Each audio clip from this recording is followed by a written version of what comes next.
All right. Jane and I are actually indebted to all historians, journalists and photographers, both present and past, who endeavored to preserve the past for all of us.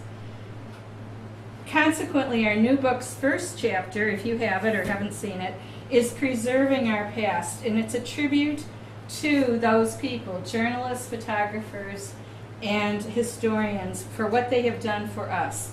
We're especially indebted to the County Historical Society at McClurg in Westfield, Michelle Henry, who is an outstanding, absolutely outstanding county historian, and then all the individual historians, as Mary Jane and all of the others in all these communities.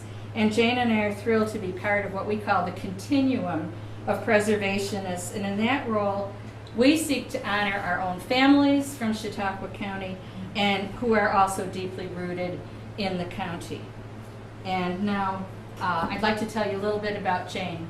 Many of you know these things. You could probably just say what I'm saying, but I assure you, you'll learn some new things.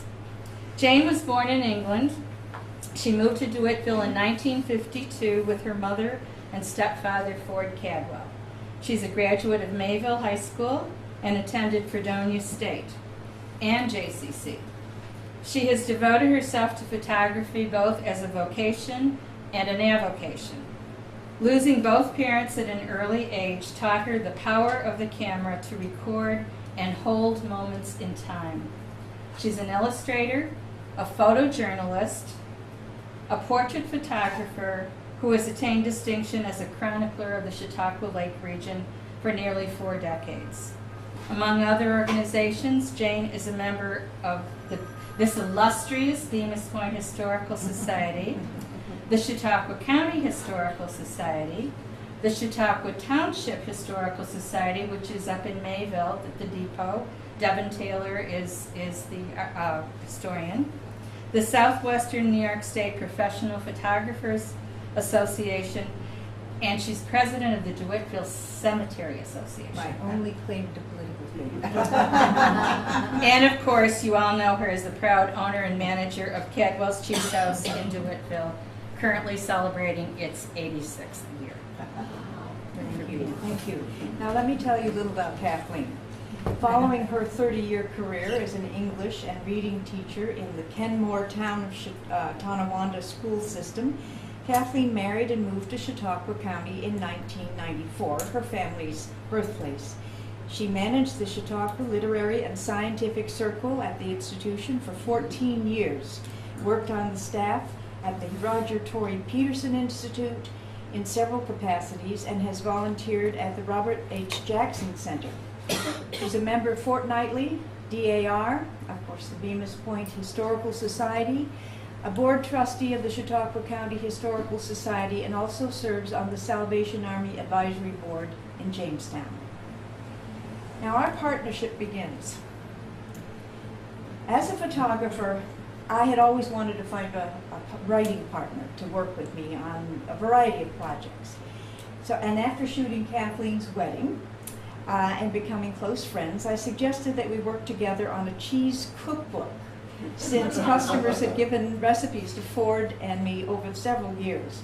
Well, Kathleen soon became frustrated with the lack of uniformity of measurements, abbreviations, poorly written, often illegible recipes. Moreover, we had no idea if they were even correct and if the finished dish would be edible. So that project was quickly abandoned.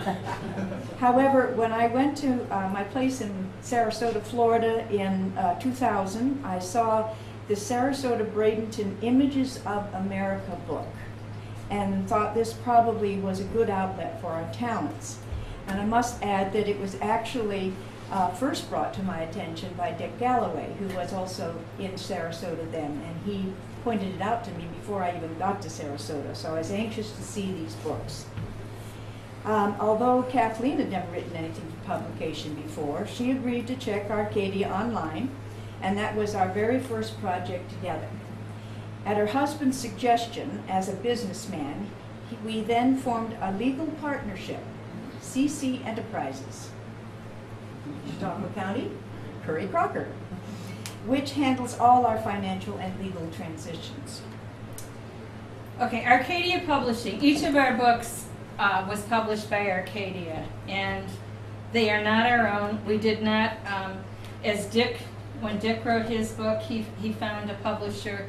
Ned spent 5 years writing this wonderful book and then had to find a publisher. But they wrote what they wanted to. We followed the dots, as you'll see. Arcadia Publishing is the American subsidiary of Tempest Publishing Group. It was founded in the United Kingdom in 1993.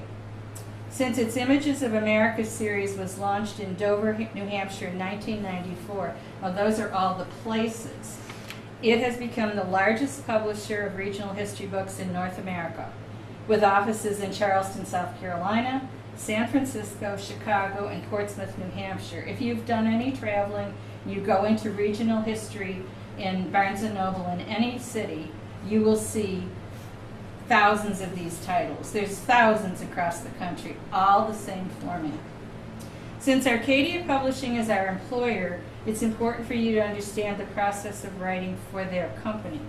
In order to maintain uniformity in books published throughout the United States, every Arcadia author receives a guidelines booklet and a layout planner, both of which must be adhered to in the multi-page contract that the authors must sign. And to be honest, when we first got this contract back in 2001, we were very nervous. It's about a 10-page contract, very nervous about it. But I happened to have taught in Kenmore, town of Tonawanda, and I called one of my former fellow teachers who I knew had published one on Kenmore and one on the town of Tonawanda. And he assured me that it was a legitimate company, and he also said that they enjoyed and benefited from the royalty checks. And he's connected with the Buffalo Historical Society. So after that testimonial, we were pretty good to go. Now, each of these new books, the other books were about places, and you know as much as Venus Point as we do. Each of these books, Legendary Locals, is about people. Each book that this new series must contain between 140 and 230 images, between 12,000 and 30,000 words, and 130 to 230 different people and or groups, both historic and contemporary. But we believe that the advantages of working with Arcadia personnel far outweigh any constraints imposed by them. And of greatest importance to us is the fact that they fund the entire thing. Their marketing team is also sent to the area. It was sent to the Lenhart, it was sent to Skillman's, it was sent to the Lawson Boating Center. People came up from their sales department to try to get these books into different places. They're in places we didn't even ask for. Some pharmacies that we didn't even think about. So we think, what could be better than that? And so we've established a positive relationship with them over the past 13 years, and we have learned it's literally following the dots. And more importantly, we have learned how to, within that framework, be creative. By the way, most Arcadia authors might have 2 titles out. We're an anomaly. We have 5. But we got into it. We just kept going.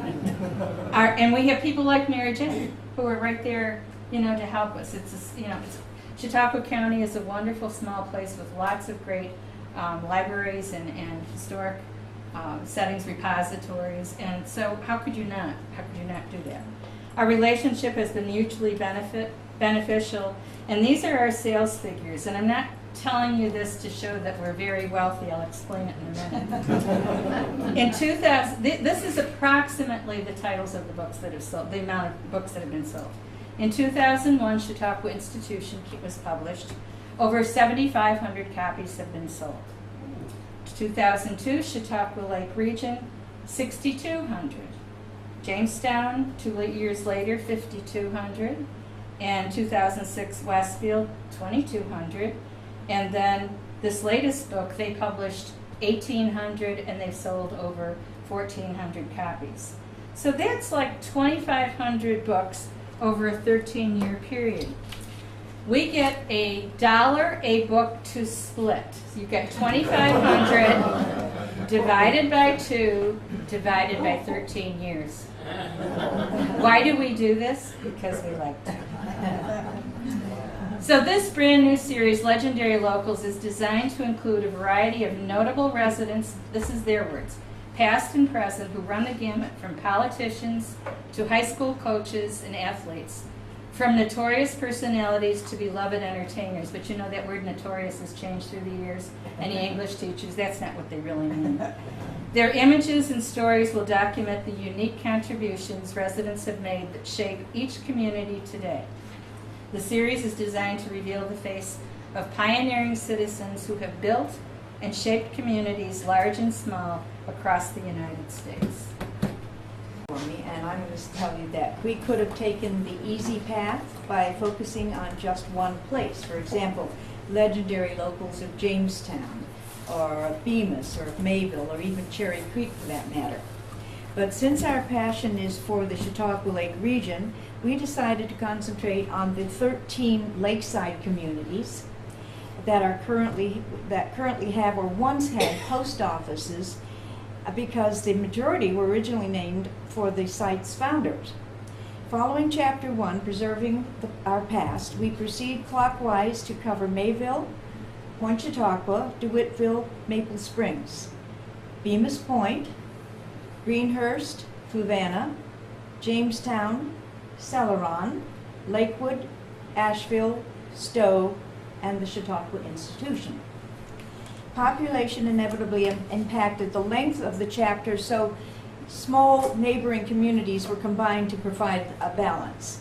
Yet each contains a brief introduction to acknowledge the site's original settlers, their families, and their early occupations. We've discovered that each one of the 13 is unique, depending on its physical location, topography, and more importantly, its particular settlers. We needed to select a cross-section of historic and contemporary individuals to represent each place. Since our goal is always to provide the reader with something new and of interest through fresh images and captions, we included obvious individuals who made an impact, but also some ordinary residents who contributions may have been just a small but significant to their neighbors. And we thought it would be interesting to inform readers of the generational families who have maintained a presence in their communities and who continue to follow in their ancestors' footsteps. In order to do that, we knew that we had to conduct personal interviews, a new venture for us. Say among those, say the Stowe family, Farding, Galbato, Calamucci, Davidsons, Barone, Francina families. Okay, so we gathered our images and information. Now let's use Bemis Point as an example of the way we developed a chapter. Because of its expansive bay and easy access on the lake, Bemis became a resort community early on. Its early residents capitalized on its natural beauty by developing businesses that attracted visitors. Who were they, and what were the businesses? We here all know those answers. Among them were hotel proprietors, boat livery owners, and fishing guides. Of special interest to us is the fact that their progeny continued to foster the family endeavors. For example, the torch was passed from Dr. J.J. Lenhart and his wife Dora to Charlotte and her husband George Anson Johnston, to George and John Johnston Sr. and his wife Jane, to Bebe, John, and Debbie, and now a fifth generation who's right here in the room is being groomed. We also have from Albertus W. Rappel and his wife Valona to George Rappel and his wife Elizabeth. Similarly, the Norton and the Lawson, Mr. David Lawson's back there, the Lawson families carried on their family's tradition regarding lake activities. Another mainstay of the adjacent properties was the agriculture industry, represented by the Cheneys and the Shepherdsons, among others. And we received quite an education, believe me, sitting with John, Betty Lou, and Annabelle at their kitchen table, and we were most grateful to be able to do so. So the above families are included in this volume, along with hundreds of other individuals who contributed to their communities.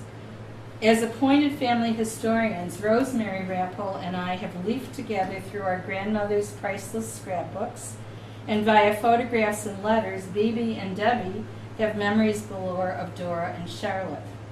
And this chapter gave me the opportunity to share with readers our own grandmothers, all of us ladies here, our own grandmothers' concern for the betterment of Chautauqua Lake and the improvements in the village of Bemis Point, because they were leaders in the Bemis Point Ladies Civic Club, which was extremely active around 1913. How do I know that? Because my grandmother, Mattie Sullivan, had all those clippings in her scrapbook. And as we got more and more involved in the information and image gathering, we were amazed at the convoluted way in which information and images were obtained. For example, we tried to zero in on the person who built that castle-like building that's the War Vets over in Fluvanna on the other side of the lake. We led a merry chase, but we led a successful chase. We started with Russ Serto. Many of you know Russ Serto, who has lived in Fluvanna forever. Then we went to the manager of the War Vets, knocked on the door. We went to my friend Susan Fowler, who lives in Foxburg, PA. I met her at Chautauqua, but we know that there's a connection there. We went to the Foxburg town librarian, eventually to her son, who is the sexton of the cemetery in Foxburg, PA, where Malin Martin, who owned all this property in Fluvanna, the old Temperance Hotel, his nephew is buried in Foxburg, PA. So we have lots and lots of information, but the pictures of Malin Martin, who was the developer of the War Vets area, were ancient. They were from newspapers that Arcadia would not accept, you know, the quality of the papers themselves. So we went into the War Vets. We didn't know them. We'd go knocking on the door. And Jane was allowed to take a photo of the building in the building. So we don't have Malin Martin, but we know an awful lot about him. And then another Fluvanna phenomenon was this maze. We went to Fluvanna Library, and you might know her, Mary Jane. We went to Christine Anderson, who's a really wonderful lady. She referred us to Dorothy Johnson McCall because I said, where did all these pictures come in Fluvanna? Well, they're all scenes. We didn't want scenes this time. We wanted people. She said, oh, well, Dorothy Johnson McCall on Bentley has those. So we called her. We go over there. We talk to Alan Peterson at Peterson Farms. He leads us to his daughter, Kim Peterson Bentley, and her friend, Carol Shepard Fox. And then we go back to Betty McCusker, who I first found through Jim McCusker at the pub. They all have roots over in Fluvanna, but because of this circuitous way, we were able to restore the Strunk family Bible from the McCusker extended clan back to the people who it belonged to. So unexpected images and text came from several individuals, including Jamestown native Judy Gregory. You might have seen some of her artwork at JCC. She's a visual artist, a young gal at Chautauqua. And she insisted that her father be in the book. So we go, who's your father? She said Stanley Olson, who started the photography department at the Post-Journal. And she said, we'd rather have have him in there, not me. So we have them both. And then he, in turn, mentored Richard Hallberg, another photographer, who we also have in the book. So who knew? But that's how all these things went. Now, Jane's going to explain to you how she and I complement each other, complement with an E, complement each other when we work. I'm very visual, and Kathleen sees the written word, and she sees the text. And the story here I want to tell you is this: she had this poster on her table and hadn't been framed yet, but I got a flyer in the mail, and I looked at it, and I called her up, and I said, oh my gosh, Kathleen, look at this beautiful picture you have on the poster. She said, what are you talking about? I said, the artist is painting your dog. Those are my dogs. She had not even My seen husband had hired the this image, man to but paint had the seen dogs. the way it was laid out and the text, and that's the way we work. I was looking at words. I never saw the dogs. So that's, you know that, Jenny, right now. my first task was to research the history of each of the individual communities. Now, 13 of them. We could have, as we said, just done Jamestown or Bemis or whatever, but we thought we would stretch ourselves, and boy, did we ever. So we wanted to determine the founding families, their reasons for settling at that particular site on the lake, their early occupations, and what was unique about their choice of home. You know, what did they have in common with their lakeside neighbors? I knew I could pretty much skip Jamestown, Mayville, Bemis, the institution in Point Chautauqua, because I've done that research in previous books. But I still had my hands full. What do we know about, Fluvanna or Stowe or Asheville or a lot of these places? Over the years, I've amassed a pretty complete collection of Chautauqua County history books, pamphlets, atlases, etc., to use as source material. My library began when I attended the auction of County Historian Elizabeth Crocker when I first moved here. No relation. And several of you might have been at that one too. My goal then and ever since is just, my objective is not to get pristine copies of these books. I don't care about that. I just want to have them so I can research in my house at my leisure. So once Jane had amassed a suitable number of images based on what I found, my second task was then to take those people and learn all I could about them. How did they fit into the framework of the community, or how did their presence affect the lake region in general? Now, I needed to find the most appropriate and interesting photographs of people in those 13 communities. And we were advised that our choice not be based on popularity, nor should the book resemble old-fashioned high school annuals with pages full of headshots. I firmly believe that an image needs to say something to the viewer. For example, I needed to choose between a beautiful studio portrait of Russ Dietrich or one in which he is hanging out of the driver's side of the Babe Ruth's Pierce Arrow used during the first Babe Ruth World Series in Jamestown. And since that image also included two of the boys, the uniformed Jamestown baseball players, it was obviously worth 1,000 words. So my decision was an easy one.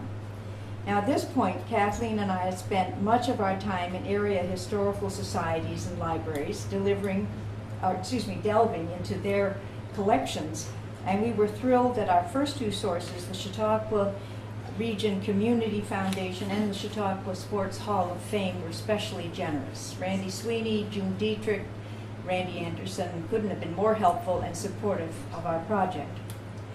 Our favorite sources of images and text, however, are family photo albums and scrapbooks, and correspondences that have been generously shared with us in many homes. For example, we certainly never expected to see, let alone have a chance to borrow a photograph of young Ebba and Arthur Goranson with their parents, Niles and Julia. But Dorothy Johnson McCall was kind enough to lend that to us from her personal collection, although we had gone to her home in search of former Fluvanna residents. With family roots in Point Chautauqua and Maple Springs, and as a 60-year resident of DeWittville, I was assigned to select the individuals for the chapter who I felt we wanted to include. And while searching for photos that tell a story, I came across one that became an instant favorite of mine. It's a 1942 image of Mayville's fountainette that lent itself to the story of 3 generations of the Webb family, and of course their expanding enterprises over the years. And the photograph I'm referring to is the front of the fountainette, and there is a little boy, probably 4, maybe not even that, and he is looking at these pictures in the window, and they are all the photographs of the servicemen and probably women who are in World War II. And the mother is leaning over, and you can just imagine her saying, "Come on, honey, come on." And he's saying, "No, I want to look at the soldiers." And to me, it could have been interpreted as a Norman Rockwell painting, on a cover of 1942. So anyway, similarly, I've documented the history of my family, and both of my great-grandfathers, that would be Orlando Carpenter and Charles Cadwell, and then great-grandfather Ward Cadwell, and as well as my dad, or my stepfather, Ford Cadwell, they were all Chautauqua County cheesemakers. And I am continuing that, but not making the cheese. I tell everyone I sold the cow. Limiting and eliminating images for this book, as with our previous ones, was often very painful for me. While staring at them Interminably. Thank you. On the monitor screen, I became emotionally attached to the subjects and sincerely regretted having to delete some of my very favorites due to this limited space. And the same for Kathleen. And we acknowledge that far more than nearly 200 individuals featured in this small volume deserve similar public recognition. Perhaps some of you might like to do a follow-up? Volume 2, there's plenty of room. I actually scanned over 500 images for this project, and I ended up using 184. Wow. Our first book, Chautauqua Institution, 1874. 1974 was created in my pre-computer and pre-scanning days. So back then, I had to find original photographs, photocopy them myself using black and white film, have the film processed, because I wasn't doing any processing and printing at home at that time, have them printed and sometimes reprinted, and then you remember film, don't you? Now we must find between 140 and 230 images, which I scan myself, meeting the following guidelines. They want the resolution set to 300 dpi. The print size has to be 8 inches wide for one picture or 16 inches wide if you're using a double page spread. And the scans must be saved as uncompressed TIFFs. Okay, we've done our parts. Now it's time to lay out, to combine the images and the information in 128 pages and try to make these chapters somewhat equitable in numbers. When we first started laying out, by the way, we started out going around the lake, clockwise, and we got to Chautauqua and we had 4 pages left. So we went back. And had to Took out. delete again. Took out. Oh, Okay. Finally, the two of us work side by side to determine placement of images that have been selected. This time, as in the past, Jane simply moves into my house, and we literally spend days at either my pool table and or dining room table, and we're not playing pool. aware that they would be covered until we were satisfied that we had done the very best we could. In this case, it took 3 missed deadlines and 2 complete years. Picture that. Jane's expertise as a wedding photographer then came into play as the images needed to relate to one another, not only on the page, but onto the facing page and throughout the entire chapter. Obviously, chronology factors into the placement, as does the number of words we wish to use for the image. Now you're talking about Arcadia. We have guidelines. If there are 2 images on the page, I'm limited by Arcadia to 70 words for each, and up to 350 words for one image. That is why Jane and Pam Arnold, who's behind the video camera there, and our guru, chose to superimpose the image of the actual sea lion onto that of the crew so that I could elaborate about both the people and the amazing vessel and the dedication, and use 350 words rather than 70 and 70. In order to introduce readers to as many worthy individuals as possible, we tried to only have 2 on a page to get as many people as we could. My main responsibility is to hone that text. I have researched absolutely everyone and thoroughly. I could write whatever about them. But my main responsibility is to hone the text to get the essence of each of the legends. Judge Geraci's lifetime of achievements and contributions in either 70 or 350 words, 70. Ron Graham, who did so much with Infinity and some of the sports programs in Jamestown, 70. Dr. Robert Burke, who gave me a resume like this, 70. Jim Roselli, 70. John O'Brien, gave him 70 from Camp Unyasa. Russ Dietrich, 70. In reality, for every individual in the book, I have amassed enough information to write an entire chapter or an entire book, but it ain't gonna happen. Another consideration with the layout is to place the individual in the appropriate chapter. For the most part, this is simple, but think about Betty and Reg Lene. They're connected with Jamestown, Chautauqua, and Lakewood. Where do their images belong? We got beautiful portraits from the Lene Foundation, beautiful portraits of each of them. But we went to the Jackson Center, and then we got a picture of Betty, who was very instrumental in the founding there. We got a picture of Betty standing next to John Q. Barrett, who's the scholar, or the Jackson scholar up there, holding a portrait of Robert Jackson. There you go. Then, for Reg Lene, what we decided to do was to use his portrait next to the Civic Center in a section on Jamestown because of his philanthropy with renovating the Civic Center. We also have the Lene Clock Tower in Lakewood, just the tower, but that's a tribute to the generosity of the village where they made their primary residence. And then last-minute changes often occurred. Following the death this past year of noted local musician Stu Snyder and that of Sam Palladino, waited a suitable amount of time before calling the daughters and asking if we could possibly use those portraits that were in the obituary to put into our book, and they were delighted, absolutely delighted. And so we were warmly received, and therefore those appeared in our book as well. I said again. In conclusion, we are very appreciative of all the press our book has received and gratified by such positive reaction.